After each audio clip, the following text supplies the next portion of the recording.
Hermanos, feliz sábado. Dios les bendiga a cada uno de ustedes que hacen el tiempo para estar delante de la presencia de nuestro Dios. Y en esta ocasión yo quiero compartirles nuestra primera creencia que tenemos como Iglesia Adventista del Séptimo Día. La creencia número 1, titulada Las Sagradas Escrituras. Y siempre es bueno, mis queridos hermanos, hacer una retroalimentación acerca de lo que creemos y por qué lo creemos. Agrupar estas creencias en sus doctrinas. Por ejemplo, la creencia número 1 va en la doctrina número 1, que es la doctrina de Dios, las Sagradas Escrituras. De allí viene la deidad, Dios Padre, Dios Hijo y Dios Espíritu Santo. En la doctrina número 1 se agrupan las primeras 5 creencias y es fundamental saberlo, comprenderlo y cuando nos pregunten también responder, ¿verdad? Porque la Biblia dice en primera de Pedro capítulo 3 versículo 15 que tenemos que dar razón de la esperanza que tenemos a aquel que nos la demande. Y es fundamental tener este conocimiento. Y pues solo quiero hacer un realce de algunos puntos de esta creencia y les voy a invitar así en breve que me acompañen para que hagamos una oración y pidamos a Dios su dirección. Vamos a orar. Padre eterno que estás en el cielo, santo y alabado es tu nombre, oh Dios. Te agradecemos, Señor, porque tú nos das tu palabra, y tu palabra es de bendición para nuestras vidas. Ahora queremos hacer un poco de retroalimentación acerca de las creencias que tenemos como tu pueblo, Señor. Y creemos que tu palabra es valiosa, y ahora mismo queremos afirmar el conocimiento acerca de ella. Acompáñanos en estos momentos, que tu Espíritu Santo ilumine nuestras mentes para comprender las cosas espirituales. Te lo pedimos, oh Padre, en el nombre del Señor Jesús. Amén. Amén. Hay dos tipos de revelaciones, mis queridos hermanos. Nosotros normalmente hablamos de esas revelaciones y a la primera revelación le denominamos la revelación general. Y la revelación general para nosotros es la creación. El Salmo capítulo 19, versículo 1, describe un pensamiento que el salmista refiere acerca de la creación, de los cielos. Él dice así: los cielos cuentan la gloria de Dios y el firmamento anuncia la obra de sus manos. Y esa para nosotros como Iglesia Adventista del Séptimo Día es la revelación general. Creemos que por medio de las cosas creadas Dios da a conocer su carácter. Pero siendo un poco honestos, aunque la creación da vestigios del carácter de Dios, también esta es imperfecta por causa del pecado. Es como que si de pronto hiciésemos un poco de retrospectiva y mirásemos hacia atrás en el huerto del Edén y 4000 años después nosotros nos vamos a dar cuenta que la naturaleza en sí misma gime por causa del pecado. Y no incluso solamente la naturaleza, sino los seres humanos también. Desde Matusalén, que vivió 969 años, hasta ahora, el tiempo que vivimos nosotros como seres humanos se ha venido reduciendo. Por eso en el Salmo capítulo 90, Moisés hablaba acerca de que 70 años son el límite quizás para un ser humano y 80 en los más robustos. ¿Por qué? Porque el pecado ha afectado a la creación, tanto como a los seres humanos. Pero a ese conocimiento por medio de la naturaleza, nosotros le llamamos la revelación general. Si queremos conocer a Dios por esa revelación, es bueno, porque también allí podemos vislumbrar el carácter de nuestro Dios. Pero aparte de esa revelación general, tenemos una revelación especial. Y les voy a invitar a que me acompañen al libro de Apocalipsis, capítulo 1, versículo 1. En Apocalipsis capítulo 1, en el versículo 1, la palabra de Dios en los labios del discípulo amado nos habla de que este libro sagrado, el último libro de la Biblia, es una revelación especial.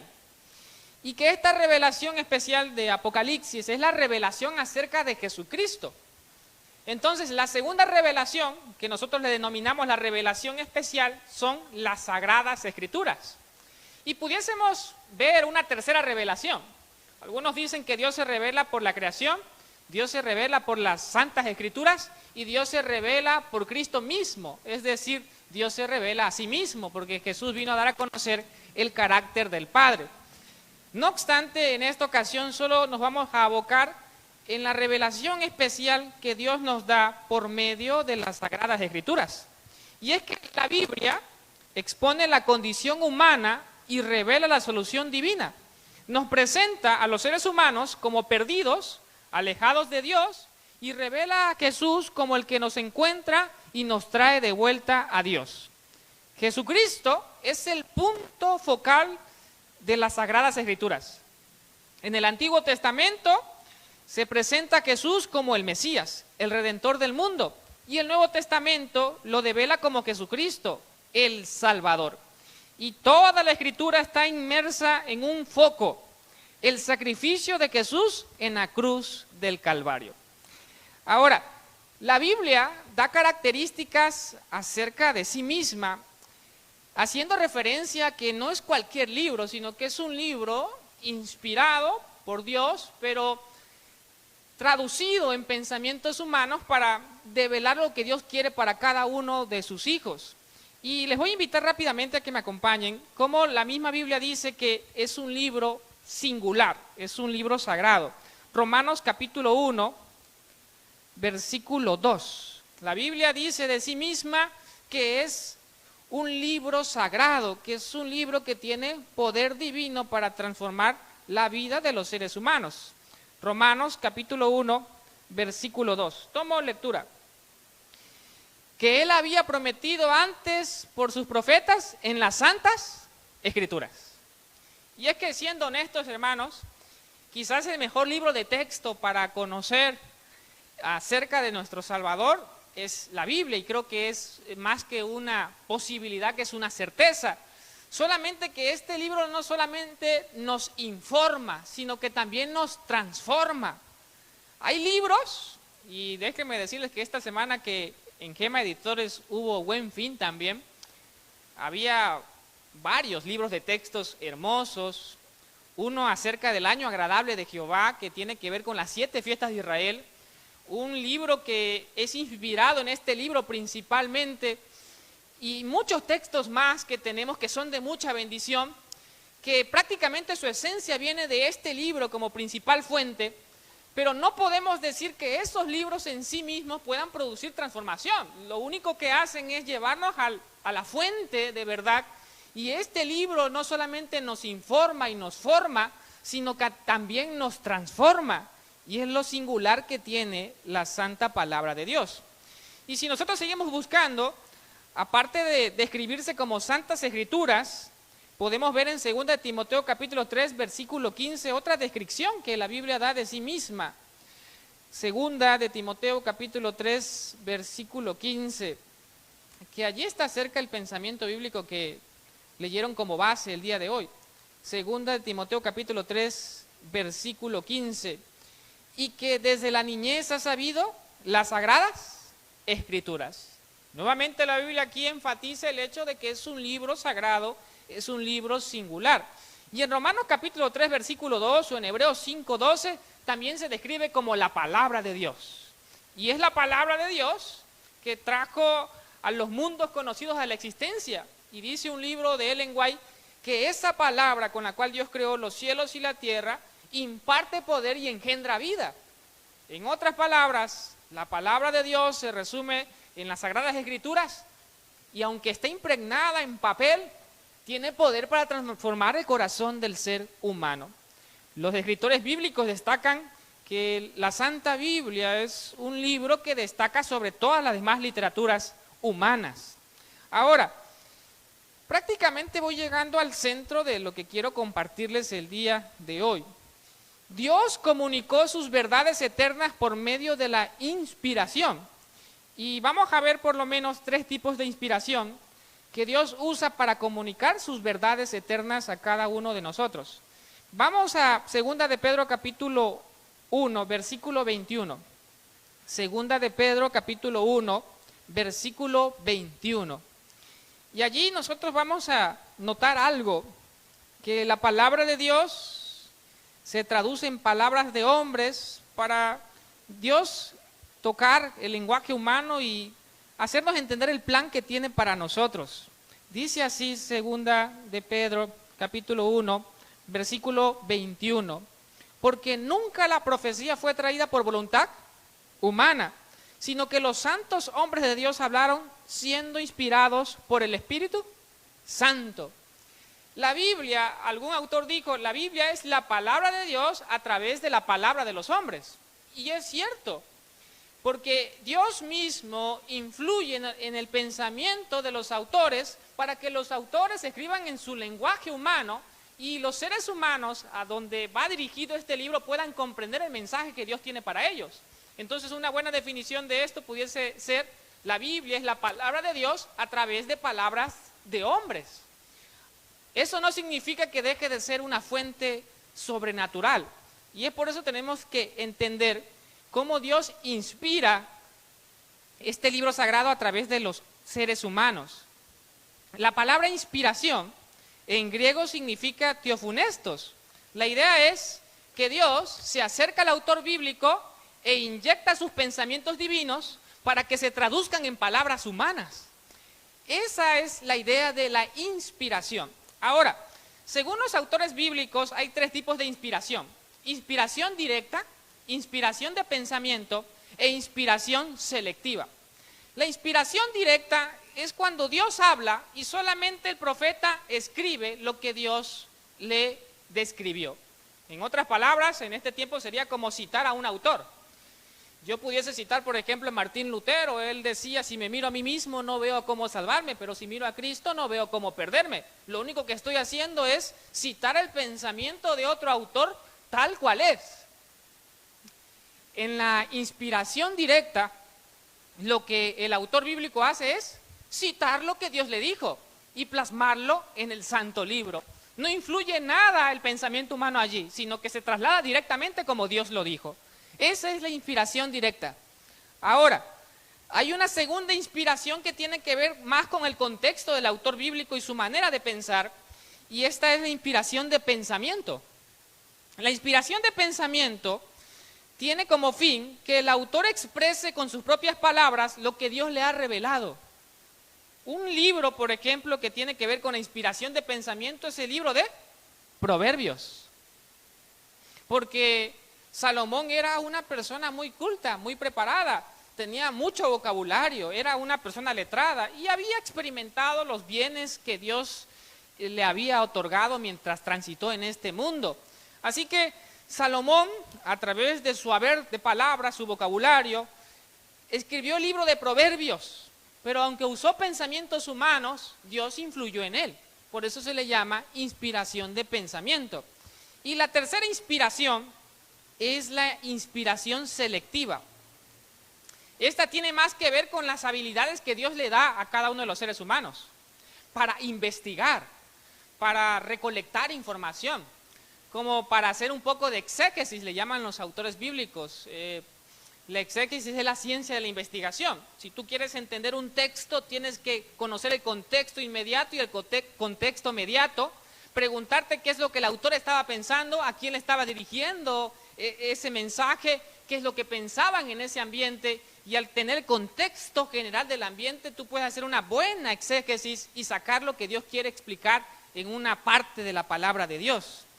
La inspiración selectiva tiene como fin en que el autor utilice las herramientas que Dios le ha dado para que haga una investigación seria y recabe el mensaje que Dios quiere darle a los seres humanos. Un ejemplo puede ser lo que Lucas hizo. Lucas no tuvo contacto directo con Jesucristo, pero tuvo contacto con Pablo, que sí vivió un encuentro cercano con nuestro Salvador. Pero cuando Lucas se convierte y deja el consultorio para ir con Pablo a las misiones, Lucas empieza a hacer una investigación especial de lo que Jesucristo hizo. Y con las habilidades que Dios le había otorgado, entonces empezó a hacer una investigación de campo. Y les invito rápidamente al versículo 3 del capítulo 1 del Evangelio según San Lucas. Y aquí vemos esta inspiración selectiva. Lucas 1:3, dice la palabra de Dios: me ha parecido también a mí, después de haber investigado con diligencia todas las cosas desde su origen, escribírtelas por orden, oh excelentísimo Teófilo. Lucas tenía capacidades de reportero e investigador, así que hizo una investigación de campo pero el Espíritu Santo lo dirigió para recabar la información necesaria y eso se tradujo en el Evangelio que lleva su nombre.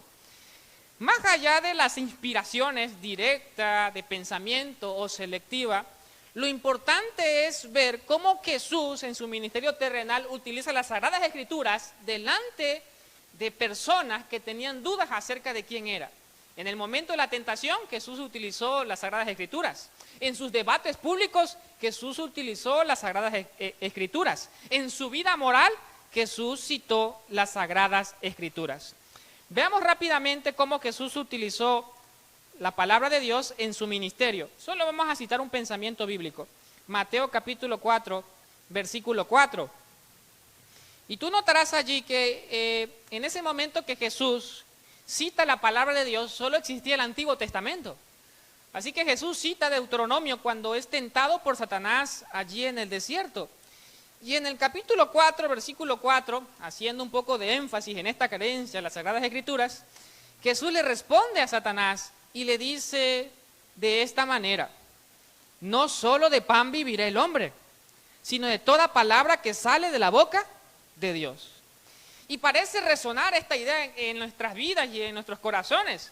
Querido hermano, no podemos vivir del pan o de las cosas materiales. Nuestro mayor sustento en un ambiente espiritual debe ser la palabra que sale de la boca de Dios.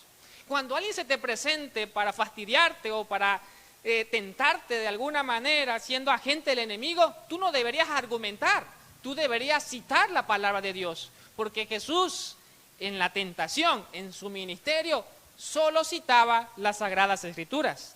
Ahora, en los debates públicos, Jesús también citaba las Escrituras. Vamos rápidamente allí cerquita, Mateo capítulo 21, versículo 42. Mateo 21, versículo 42. Jesús citó las Sagradas Escrituras en su ministerio. Jesús citó las Sagradas Escrituras en sus debates públicos. Mateo capítulo 21, versículo 42. Jesús les dijo: ¿nunca leísteis en las Escrituras? La piedra que desecharon los edificadores ha venido a ser cabeza del ángulo. El Señor ha hecho esto y es cosa maravillosa a nuestros ojos. En un debate que Jesús tenía en ese momento, lo único que hizo fue citar las Sagradas Escrituras para refutar los argumentos humanos. Es necesario entonces ser como Jesús y citar la Biblia, porque es la fuente que Dios nos da para tener una vida moral fuerte, estable y permitir salir adelante ante las situaciones adversas. Y vamos una vez más a citar la palabra de Dios. La vida moral de Jesús también nos describe que Él citó las Escrituras como la única fuente de autoridad que Él tenía para sí. Lucas capítulo 10, versículo 26. Lucas capítulo 10, versículo 26. Que en esta semana estudiamos ese capítulo. Y es curioso, ¿no? Porque nosotros sabemos las intenciones del intérprete de la ley. Y el intérprete de la ley se sabía la ley de arriba hacia abajo, de izquierda a derecha, así que es raro que él venga a preguntar, pero él viene a preguntar con malas intenciones, y aún así, con las intenciones que viniese al encontrarse con Jesús, Jesús le dice: bueno, ¿y cómo lees? ¿Cómo es que tú comprendes la palabra de Dios? Y dice el versículo 26, él le dijo: ¿qué está escrito en la ley? ¿Cómo lees? El erudito quería llevarlo fuera de las Escrituras, pero Jesús lo regresa a las Escrituras, le hace una pregunta acerca de cómo interpreta las Escrituras y al final él termina contestando para sí mismo la respuesta que buscaba, porque para Jesús las Escrituras era la fuente principal para sostenerse en este mundo. Y con esto prácticamente quiero ir aterrizando, porque me gusta mucho esta historia. Es una historia real, es verídica. Para aquellos hermanos que tienen hijos pequeños, hay folletitos, haciéndole un poco de promoción a Gema, hay folletitos infantiles que hablan de esta chica, Mary Jones.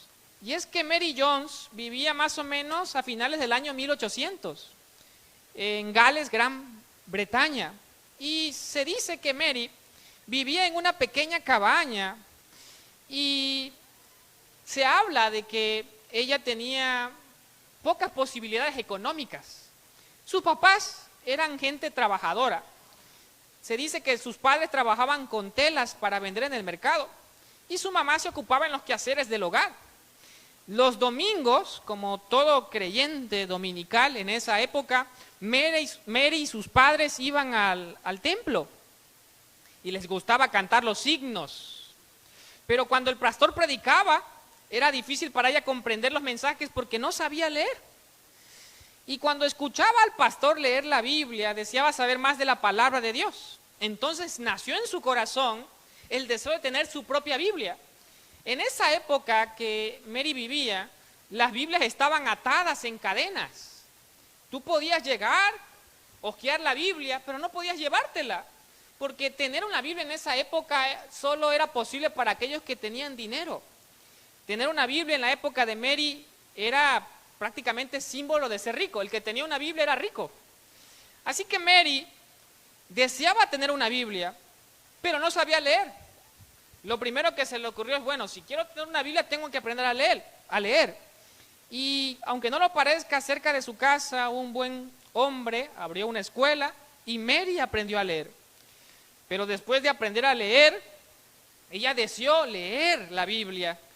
Y según la descripción de la historia, cuando Mary aprendió a leer, caminaba los sábados más de 3 kilómetros hasta la casa de la señora Evans, la esposa de un campesino rico que poseía una Biblia para leerla. Y aunque Mary disfrutaba leer la Biblia de la señora Evans, ella decía, nada como tener mi propia Biblia, así que yo quiero tener mi propia Biblia. Y lo que ella empezó a hacer es trabajar para juntar el dinero necesario para comprar su Biblia. Ayudaba a los vecinos con la limpieza, el cuidado de los niños, apacentaba las vacas, vendía los huevos de las gallinas que tenía su mamá, cargaba el agua del pozo, remendaba la ropa. Es decir, Mary hacía todo lo posible para juntar el dinero. ¿Sabes qué es lo curioso de esta historia? Que no juntó el dinero en 2 semanas, en 6 meses, no. Ella juntó el dinero después de 6 años de trabajar. Y después de tener el dinero suficiente y haber ahorrado 6 años, ahora dijo, es el momento de comprar mi Biblia. ¡Qué emoción! Yo tengo mi Biblia aquí, pero esta no es mi primera Biblia, es mi segunda Biblia. Y está un poco rota ya. Le puse pegamento, la aprecio mucho porque me hace caso. Ustedes saben, para aquellos que tienen Biblias de varios años, que las Biblias nuevas como que no hacen caso. Las hojas no te siguen. Esta me respeta, porque ya está amaestrada. Es como que si tuviese personalidad. Y es por eso que no la cambio por nada. Es mi Biblia. Y pudiese tener Biblia en teléfono o una Biblia de jóvenes con un tipo de hojas un poquito más costosas o más llamativas, pero esta no la cambio por nada. Y además es color azul y es mi color favorito. Ya lleva conmigo algunos años. Estuvo en la inundación del campamento, profe César. Me acuerdo que la llevaba ahí en mi mochilita. Se mojó, pero por la gracia de Dios también se secó. Ahí dejé que le soplara un ventilador y ya está un poco gastada, pero más vale una Biblia sucia que una espada llena de sangre, dijo un autor, porque significa que si la Biblia está un poco desgastada es porque el hombre que la está leyendo no está tan desgastado como debiese. Y Mary entonces dijo, es momento de ir a comprar mi Biblia, pero para comprar su Biblia debía ir a Bala.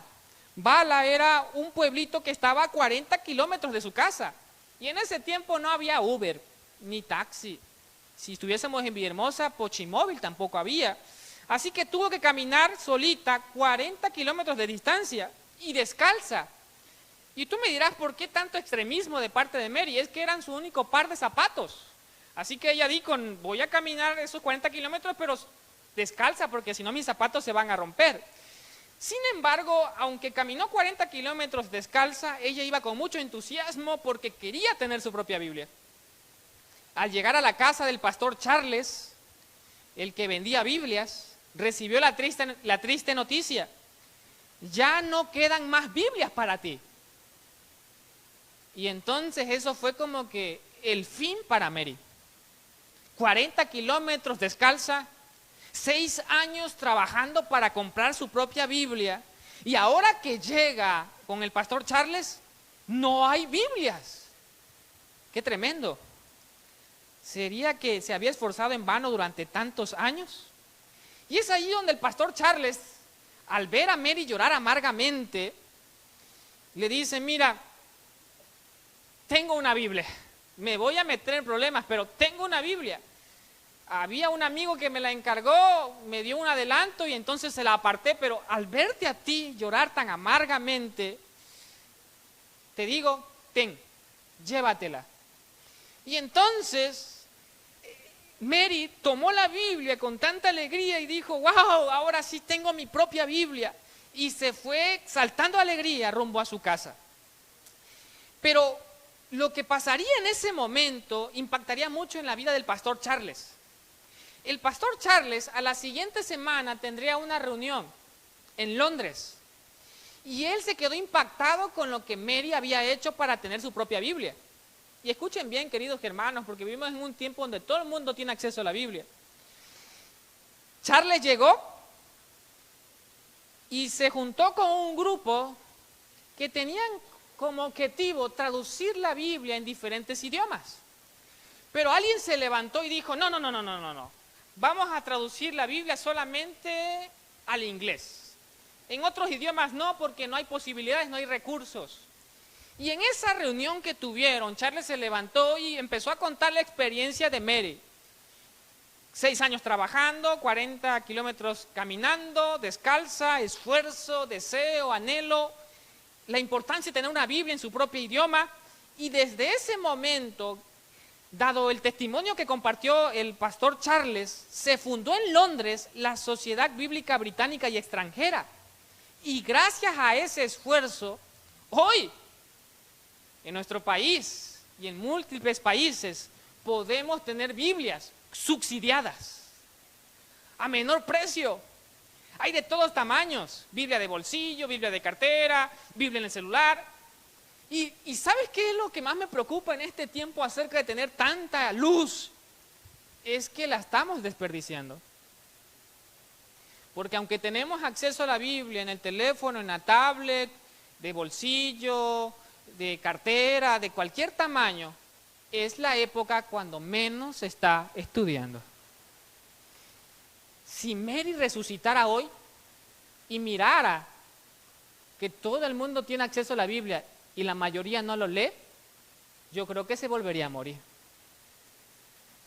Y es aquí donde solo quiero destacar, querido hermano que nos ves y queridos hermanos que están aquí físicamente, hoy somos invitados a valorar nuestras Biblias, a estudiarlas de tal modo que transformen nuestras vidas. No despreciemos la luz que Dios nos ha dado. Comprometámonos a estudiar este sagrado libro y que transforme nuestras mentes y nuestros corazones. No desechemos la luz que Dios nos ha dado, porque hace unos 200 años atrás, tener una Biblia era un privilegio. Ahora para todos es una bendición. Pero entre más luz tengamos, mayor responsabilidad tenemos delante de Dios. Que Dios nos ayude a comprometernos a estudiar en compañía del Espíritu Santo las Sagradas Escrituras. Porque cuando Dios venga a esta tierra, no va a preguntar, sino va a empezar a emitir juicios con aquellos que no aprovecharon las bendiciones que Él les dio a través de su santa palabra. Es mi deseo y oración que de aquí en adelante tú y yo empecemos a valorar nuestro santo libro, porque este santo libro nos brinda el conocimiento del único que puede salvarnos, y entre más lo estudiemos y entre más escudriñemos, más cerca estaremos de ser salvos y participar de las bendiciones eternas. Es mi deseo y oración que cada uno de nosotros podamos comprometernos a estudiar las Sagradas Escrituras de una forma más sistemática y constante. Que el Señor les bendiga.